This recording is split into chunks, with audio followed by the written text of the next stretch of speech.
Bonjour, bienvenue dans la série sur les échecs. Nous allons voir le début écossais.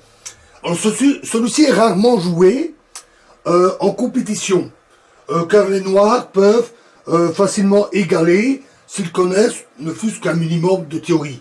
Donc ça commence par E4, E5, cheval F3, cheval F6, mais ici les Blancs attaquent directement le centre par D4, ce qu'on appelle le début écossais. Alors, il faut quand même connaître un minimum de théorie, parce que si vous avez les Noirs et que vous espérez par ces coups entrer dans une italienne ou une espagnole, qui sont, et surtout l'espagnol qui est très joué, mais les Blancs peuvent très bien jouer des 4 et vous forcer à rentrer ainsi dans un début écossais.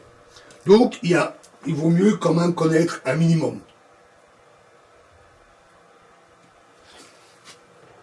Alors les Noirs reprennent, E prend des 4, cavalier prend des 4, cavalier F6 pour attaquer, excusez-moi j'ai inversé deux pièces, pour attaquer le pion, fou C5, le fou C5 ici, la sortie, donc c'est au lieu de la sortie le cavalier, la sortie du fou reste un coup aussi tout à fait jouable. Il y a quelques variantes.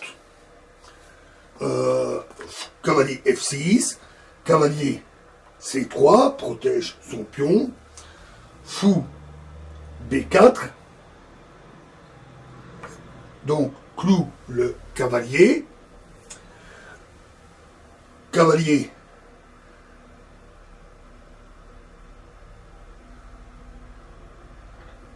prend C6, et B prend C6. Alors, d'habitude, comme je l'avais dit, on prend plutôt du pion D.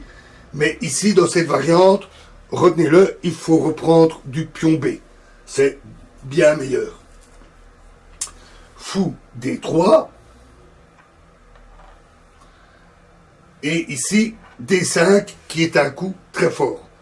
On attaque le début de formation du centre des Noirs. Des Blancs, pardon. Ceci afin de forcer l'échange. Sous E prend D5, Dame, j'ai également inversé une pièce ici, Dame, on